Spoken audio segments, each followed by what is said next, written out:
Now, a lot of you will have trouble with this video because you don't think in terms of the bigger picture and you can't imagine the true purpose of organized crime on the highest level, on the level where the community operates with impunity and has a certain immunity to legal action. This video is about rapists and the stigma on African martial artists. I'm going to touch on the idea of toxic masculinity and what it actually is and how it relates to masks, right? The wear the wolf. People would wear wolf headgear and people would wear different occult masks all throughout history. Also, the occult, the wolf and the dog, right? The dog likes to hump things, right? Beware of the wolves in sheep's clothes, right? The wolf is very similar to a dog, and it is stupid not to think in terms of sexual depravity. Certainly, people abuse their power, okay, and sexually abuse victims far more than people think.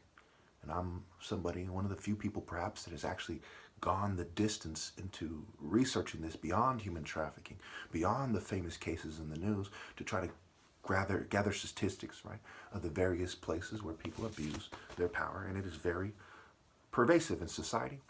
Coerced sex, rape using trickery, rape using social pressure, peer pressure. I mean, the variations are just despicable and eye-opening for those of you who don't understand human nature.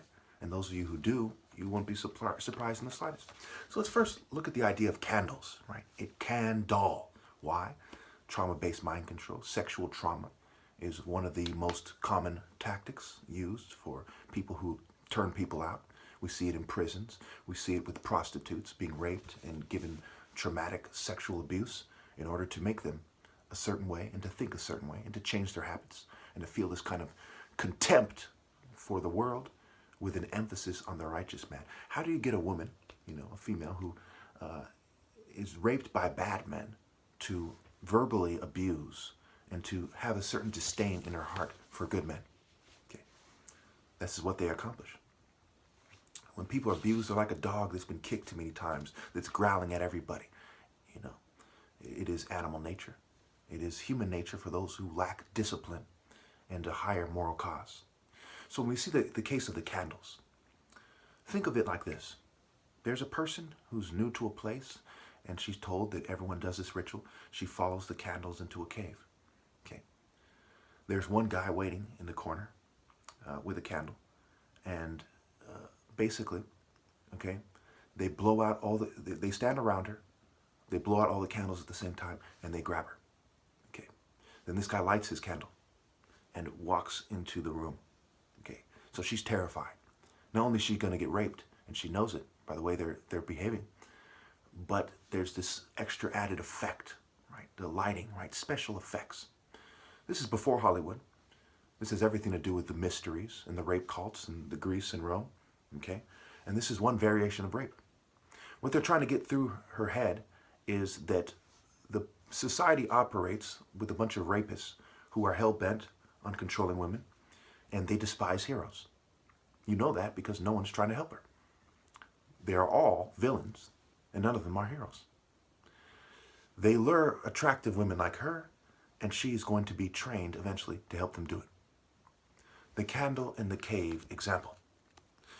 Another one is the bar and the boar and the bear, right? How much can she bear? How many guys running a train on her, right? Can she bear? So basically, they go into a guy and his attractive wife go into the couple into a bar, to experience it, a different culture. They bar the door, and a bunch of men rape her, and they beat him up very badly, if not kill him. Okay. These are common tactics that have existed all throughout history that people haven't highlighted. Why aren't they highlighted?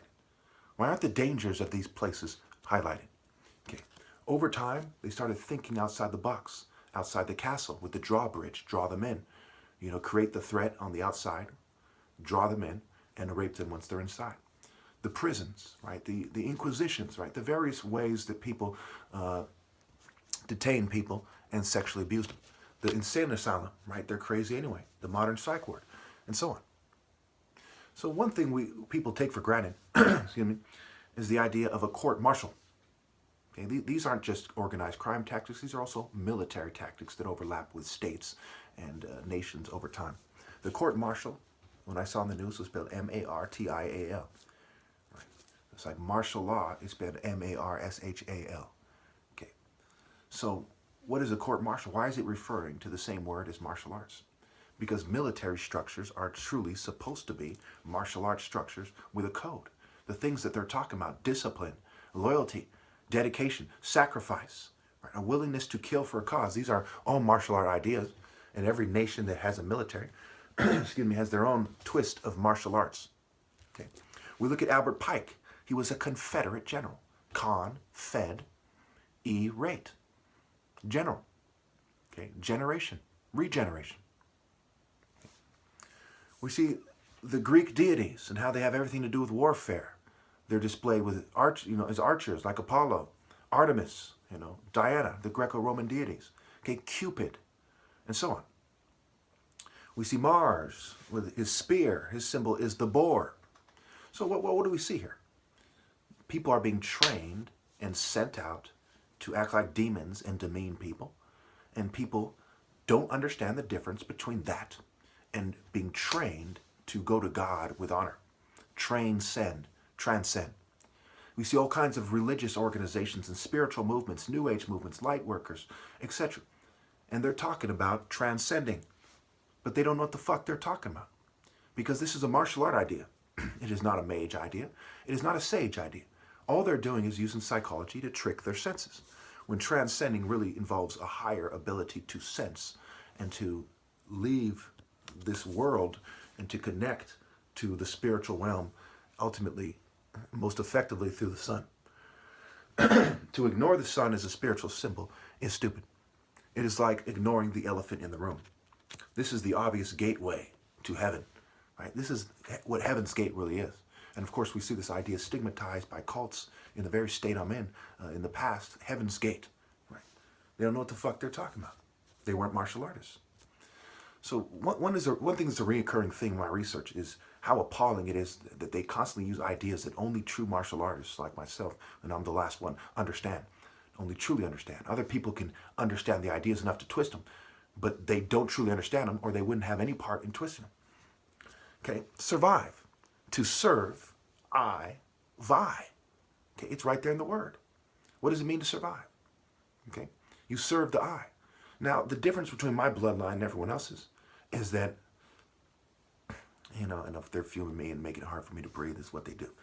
The difference is that I'm the blameless one. My family line was kept around because it defines their movements. They're reacting to the martial art order until they seal it at an appointed time, and it does seem to be this year. Okay. So basically, other families, other peoples have survived to serve an I. Which one? Right. There's not one Western direction. There's many cultures. There's not one Greco-Roman deity. There's many of them. And they have variations. And these are the ideas behind every culture we see, whether it is gangs, whether it's a military culture, whether it is a mental health culture, education system related culture, college culture. These things all have to do with the Greek societies, the fraternities, and Greco-Roman culture. And ultimately, they're derived from Sumerian culture. Okay. We see that these cultures are shallow. Okay. School, shallow, right? Hello. Hello, right? Wake up, okay? School is shallow, okay? There's shallow bitches in societies praising you, saying, oh, that's such a cool, right? Why would you say it this way? Are you trying not to be sincere on purpose? Are you trying to be corny? Are you just a dumb, shallow fuck? Why say it this suburban, yuppie, valley girl sort of way? Because they have been taught to be that way by people who are purposely trying to keep you down by being shallow. Really, the word is a lack of transcendental sort of spiritual profoundness, if you will. Okay, because deep kind of refers to the depths of hell, so to speak. So shallow as opposed to, hovering above, right, and transcending out. Okay, so these people think outside the box in terms of different ways to rape people, and part of it is to make it socially normative to be shallow. If you are shallow, you don't think in a martial arts focused manner, you are easy to prey on. A good example of this is the circus, right? The focus versus the circus. Circus is a play on words for core cuss, right? The focus, the true foe of your spiritual journey, okay, the foes, and versus the core cuss. Okay? The circus is full of shallow bitches. The bearded lady is shallow. The strong man is shallow. The guys who do the balancing act, they're shallow. Okay? The fire eaters, shallow. Circus midgets, shallow. Circus freaks, all these people are shallow, and we see these circus variations in our society. We see the Republican strong man, right? Construction worker, military, okay, bodybuilder, the gym. The gym is a play on words for mage. Backwards, the Y can be a vowel too, it can be an A. Mage, right? They're using magic tricks and technology to appear to be something that they're not. They're not manly. They're too shallow. So we see the scientists are shallow. Science trying to control religion is shallow. The New Age is shallow. America is shallow. The idea of the word virgin, vir meaning man, jinn being an evil spirit, right? To have sex with a virgin doesn't make you a man. It only makes you a man in the sense of being evil, especially when you use the shallow culture and the rape by illusion-based culture of trickery, treachery, debauchery, and depravity. Other martial artists are shallow. Okay? It's just like when you see the circuits of balancing act. How can you make martial arts about balancing alone? You see yoga, mental health people dressed like hippies or something, some weird kind of dress, and they're shallow. If you do what the circus does and emphasizes what the circus is doing, illusion, freaks, balancing, right? Putting the midget above the tall martial arts Narmer hero, look at the Narmer palette. You're shallow. You're shallow, you're goofy, that's kid stuff. If you want to learn how to be a child and to do circus tricks, you go to other martial arts systems. When you want to learn to be a man, you follow the moral supremacist, the person who doesn't cheat people out of their rightful place, who doesn't contribute to cultures that are shallow, that trick people, that cheat people like me. The person that doesn't raise their daughter to be a hero-shunning scoundrel. The person who was raised with profound and intense morality. You don't go to the people who were raised by conformist ninnies or people that practice inaction. Heroes rise to the occasion. They rise like the sun. They are raised by the true sun spirit. They don't spontaneously generate or follow the pack of cowardly ninnies. Heroes is master. It is profound, not confound, when it comes to the attempts to connect to the spiritual realm and to God. So when we compare the martial artist who's prepared to die for the highest principles of the lesson of Horus versus Set, Horus, son of Ra, the strength, the intensity, the focused, righteous indignation, the spirit of the sun, the core of the sun, God, the true divine order, its African source. When we compare any other type of person, you get shallowness. Why are you doing it your shallow way and not obeying Horus? You're shallow. Why are females shunning this guy so they can travel the world with a pink thong on and some geeky-ass, nerd-ass dork? They're shallow. Why are men pretending to be tough as Republicans, serving the oppressive state and continuing its depraved legacy of colonialism through neocolonialism? They're shallow.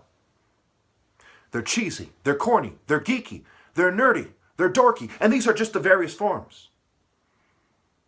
You find that you can only truly be serious if you serve the highest principles of morality and God.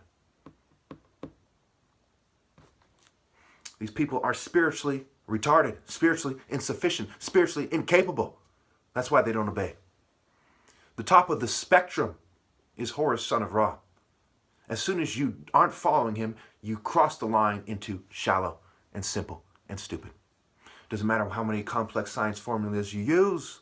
Doesn't matter what science you know and I don't. You are focused on a complex way of describing that which is shallow. We must consider race, form, and martial art tradition. Kata, right? Kat-A. That is the true form. It's right there in the word. Ka-A. The spirit of the true alpha of God. When we consider demographics and sports, it paints the picture as well. And we'll continue that in part 2.